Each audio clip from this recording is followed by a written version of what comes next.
Welcome back to the Always Thinking Mindset channel, where we give you positive vibes and simple rules to achieve your goals.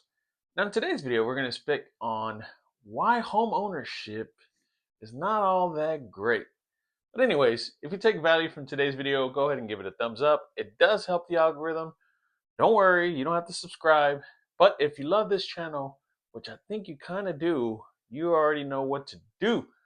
So, let's go ahead and get started with today's video. Home ownership. Everybody wants to go and buy a house and have a family and have good schools and live this perfect lifestyle with the white picket fence. Doesn't that sound appealing? Right? Home ownership should be a beautiful thing. But I'm going to give you reasons on why you should reconsider not buying a home, right? Because there's two sides to every story. But my first rule, let's start off strong, which is expenses, okay? Everybody wants to own a home, but nobody wants to pay for anything in the home. Expenses are expensive, right? Take it from me. I have multiple rentals. I live in my primary house, and things go wrong, right? Plumbing, electricity, lawn care, taxes, insurance, you name it. Home ownership is no joke. And so this video is going to fully inform you why home ownership doesn't sound that all appealing rather than renting a property or an apartment and just considering your options. I'm not saying you don't have to buy a house, but what I'm saying is that it comes with a lot. And number one is expenses.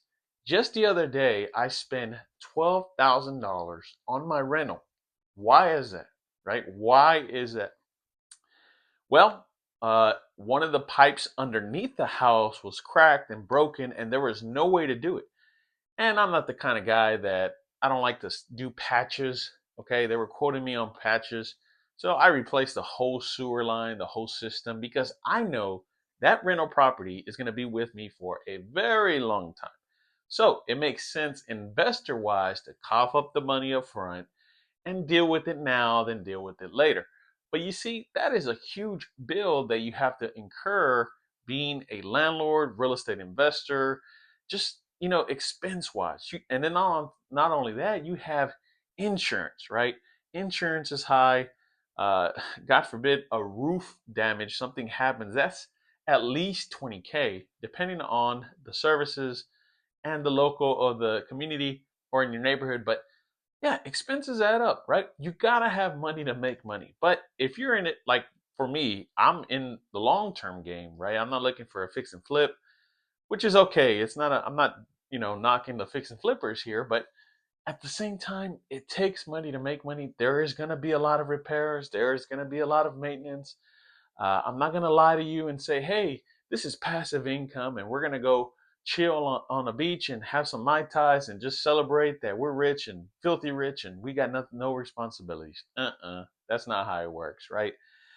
To me, I don't think, the thing is, passive income is just a misconstrued word. I think it's more working income, right? Second source income, if you want to label it that. But it's okay though, because I'm in it for the long term. I understand that you have to pay the cost. On top of that, I will get it back, right? That's the point of being, hopefully get it back. But you got to learn that rents appreciate with time. You get equity in the house. So it's an investment in itself, right? Nothing happens overnight. But that is a huge, big consideration factor on owning a home is expenses. So, which leads me to my second rule of liabilities. What does this mean? You, as a homeowner, are now liable for your rental properties. Not only that, your primary residence as well. When you have guests over, when you have tenants living on your property, you are the owner, right? Everybody looks to you. So whether somebody gets hurt, a bad accident, repairs, tenants are going to come to you and say, what are you going to do about this, right? Because now you're liable because part of being this landlord tenant relationship, you have to repair the issues that come up with time. If not, they can do certain things depending on your jurisdiction, but they can withhold rent. On top of that, they'll take you to court. They'll sue you. It's that simple, right? Being liable. Not only that, if tenants have animals on the property and then the biting someone else, they're going to drag the owner of the property in there as well.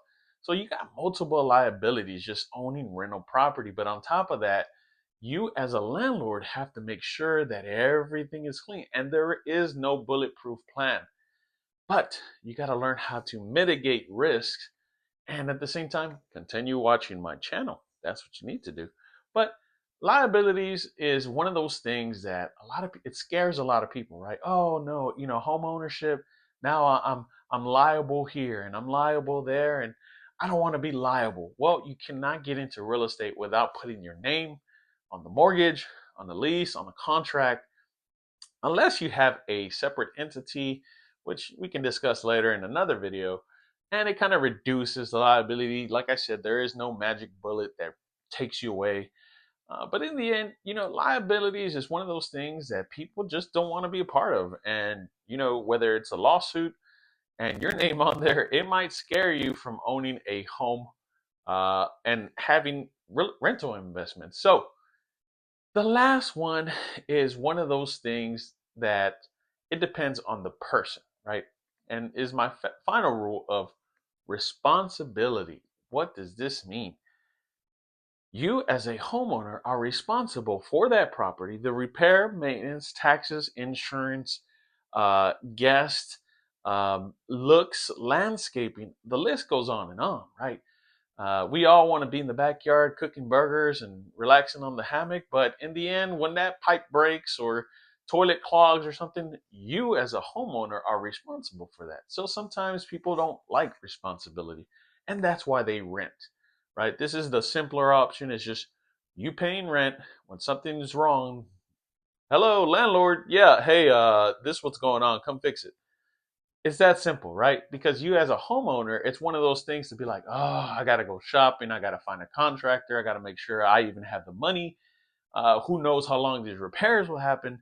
So there's a lot that goes into home ownership. And it's so easy when people say, I want to purchase a home, or I can't wait to buy me a home. And okay, well, you can't wait to have expenses either, right? Because it's one of those games that you have to pay to play and keep up with costs and repair and maintenance. Because in the end, regardless of what you're doing, right, real estate investor, whether you're just a simple home buyer, you have to throw money in your property, keep up with it, because the resale value is going to be based on the property. And I keep telling people this, that it is not as passive as you think, especially when it comes to real estate investor. And at the same time, you as a homeowner, if you're just not in it for being responsible and maintenance and upkeep, and this is too much, and I can't take this anymore, and I forget the American dream. Well, this video is for you because it considers those outlets. And like I said, home ownership is no joke. I'm not here to scare you and say don't buy a house, but all I'm telling you, it does come with a lot of responsibilities. And on the side note, yes, I own multiple properties. Yes, I am a primary residence owner as well, but I love it. I love real estate. I love learning. I love teaching, but at the same time, I know what I'm getting into. And it does take money to make money because I'm in it for the long term, right? When I end up being 80 or 90 or 90, that's a weird age. But when I end up being, older, everything appreciates, rents go up. You're going to be laughing to the bank. But not only that, but you got to understand your why you're doing this, because it's more than just money. Because in the end, you're trying to build wealth and do something great with it.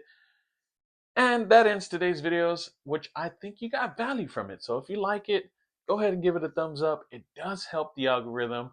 Don't worry, you don't have to be subscribed. You're not going to have any responsibilities here. But if you love the channel, which I think you do, then you already know what to do. Hit that subscribe button. And also check out my other videos. I have a lot on real estate, personal finance, investing, you name it. I'm here to share the wealth. And until next time, folks, we will speak soon.